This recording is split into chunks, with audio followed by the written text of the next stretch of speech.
on en arrive, donc on a vu les placements immobiliers, les placements financiers, les placements immobiliers. On va voir maintenant les placements alternatifs et notamment les placements non cotés. Donc le placement non coté, ben, c'est tout ce dont on n'a pas parlé jusqu'à présent.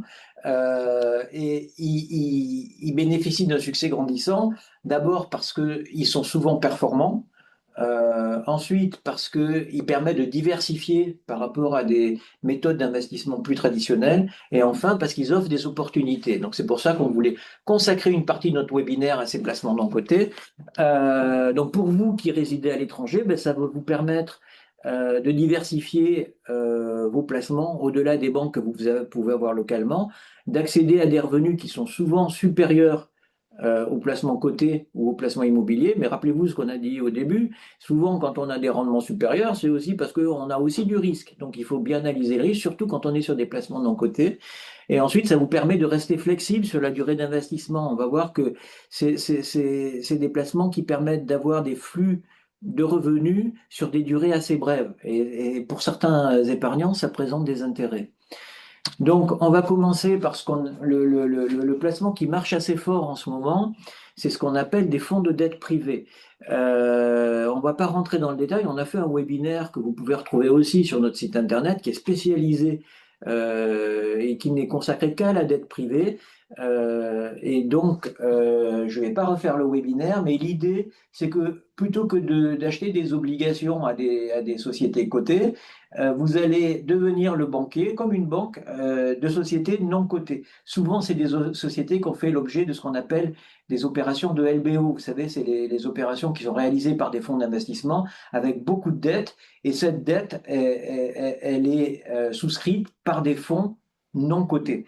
Et vous allez acheter des parts de ces fonds de dette non cotés, de dette privée. Donc là, pareil, vous allez, comme si vous achetiez un OPCVM, vous allez faire appel à une société de gestion qui va gérer un portefeuille de dettes privées, souvent dans des LBO, mais pas que. Vous allez mutualiser votre risque avec de nombreux emprunteurs. Vous allez avoir des revenus qui vont provenir des intérêts qui sont versés par les entreprises dans lesquelles le fonds a investi. Alors la particularité de ces fonds de dette privée, c'est que souvent les taux sont variables. Ça veut dire par exemple que en 2022, un fonds de dette privée, ça allait rapporter 5-6% parce que les taux étaient à zéro et que la marge prise par le fonds était de 5%, hein, pour schématiser. Aujourd'hui, on va plutôt être à 10 parce que sur le même fonds, parce que peut-être pas 10 mais 8 parce que le coût de l'argent a augmenté de 3%. Et donc, le fonds, la rémunération du fonds va s'ajuster parce que les taux ont monté. Les taux, ils sont variables. Ensuite, vous avez des distributions régulières. Alors, ce n'est pas systématique à tous les fonds de dette privée, mais nous, on a identifié des fonds qui permettent de générer des coupons soit annuels, soit semestriels, soit trimestriels. Et donc, vous confiez votre argent à un gérant qui est spécialisé sur ce type de métier. Alors, l'objectif de rendement, il est entre 6 et 8%. Alors, on ne va pas rentrer dans les détails parce qu'on en a fait quand même une heure dessus, mais c'est un placement qui à la fois est très attractif parce que vous avez 6 à 8% de rendement pour vous. En tout cas, c'est l'objectif. Mais c'est aussi un placement qui est un peu controversé, notamment aux États-Unis, parce que les investisseurs particuliers qui ont investi dans ces fonds-là aux États-Unis se demandent s'ils n'ont pas pris un peu trop de risques avec, par exemple, l'arrivée de l'intelligence artificielle qui rend obsolètes certaines sociétés spécialisées dans le logiciel. Donc tout ça, ça fait un petit peu peur et on a des problèmes de liquidité aux États-Unis. Nous, on considère que c'est un placement qui est intéressant quand on veut générer des revenus sans jouer au poker. Comme tous les placements, il y a un peu de risque, hein. Vous ne pouvez pas avoir 6 à 8% de rendement sans prendre des risques, mais ces risques, ils sont maîtrisables et on considère que c'est des placements qui sont intéressants pour nos clients aujourd'hui. La difficulté pour les Français qui résident à l'étranger, c'est que il faut souvent intervenir avec un compte titre. C'est-à-dire, vous pouvez pas. C'est ça l'intérêt. Ça, on n'a pas de solution. Pour l'instant, en tout cas, on n'a pas de solution pour investir directement dans le fonds. Et il faut donc ouvrir un compte titre ou utiliser son compte titre pour pouvoir investir dans le support que vous aurez retenu, le support de dette privée que vous aurez retenu. Donc, ça, c'est une contrainte qu'on n'a pas quand on a des Français qui résident en France. Pour l'instant, après, de temps en temps, on a des opportunités pour pouvoir rentrer directement dans les fonds sans passer par un grand titre. Pour l'instant, c'est pas le cas. Donc, nous, on a deux offres actives en ce moment qui ont beaucoup de succès parce que les placements comme ça qui rapportent plus de 5% ou qui ont pour objectif de rapporter plus de 5%, il n'y en a pas énormément quand même, hein.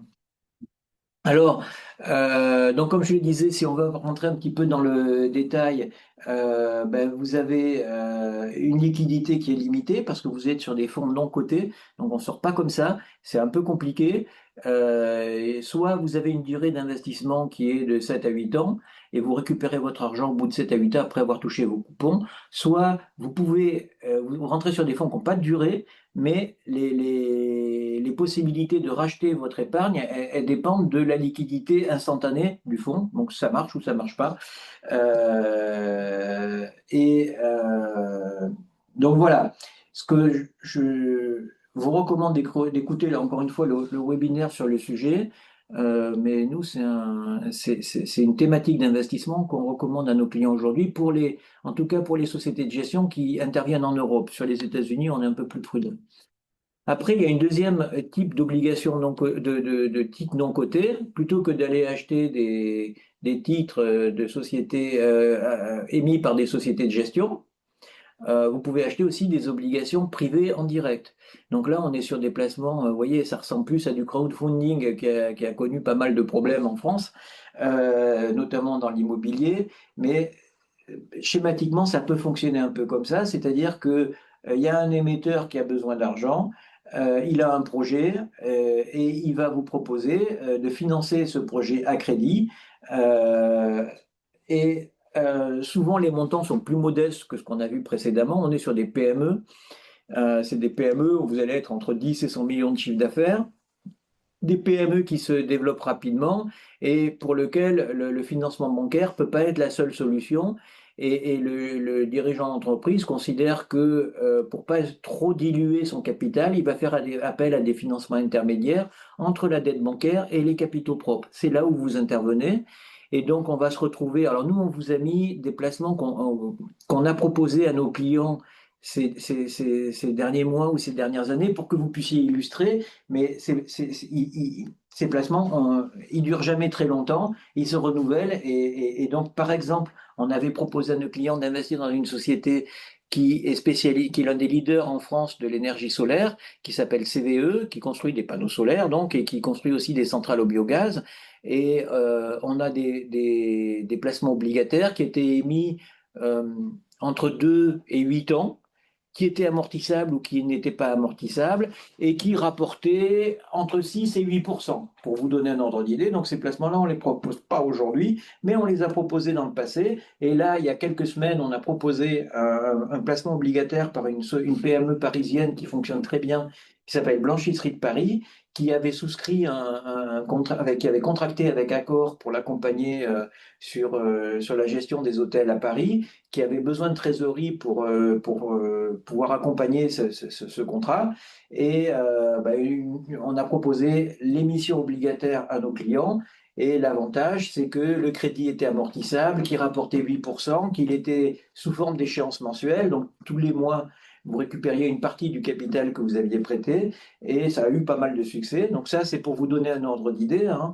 Et on a un troisième type de placement qu'on a proposé qui est beaucoup plus élitiste, qui s'appelle un bridge loan, qui est proposé par un partenaire qu'on a aux États-Unis, où là, il faut investir 250 000 dollars pour refinancer des dettes bancaires qui ont été émises par des banques américaines. Donc, vous avez des placements là où vous pouvez espérer du 12 à 15%, mais votre risque, il est un peu plus important Et puis, il n'est pas à la portée de toutes les bourses, hein, parce que 250 000 dollars sur un projet comme ça veut dire qu'il faut quand même que vous ayez une surface patrimoniale de plusieurs millions d'euros pour pouvoir supporter éventuellement des problèmes sur un projet comme celui-là. Donc, voyez, on voulait juste pour illustrer, vous montrer que il y a des placements qui ne sont pas publics, qui permettent d'avoir un peu plus de rendement, qui ont aussi un peu plus de risques, et pour lesquels il faut en user très modérément, mais ça vous permet d'avoir des coupons supplémentaires ou des revenus supplémentaires par rapport au capital que vous avez constitué.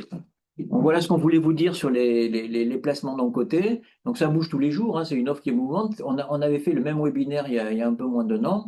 On ne parlait pas de ces produits-là. Donc c'est une offre qui est évolutive et qui dépend des conditions de marché du moment où on les propose. Voilà, donc on a dit placement financier, placement immobilier, placement non coté. Je crois qu'on a fait le tour de notre webinaire. Terence, dites-nous quelques mots pour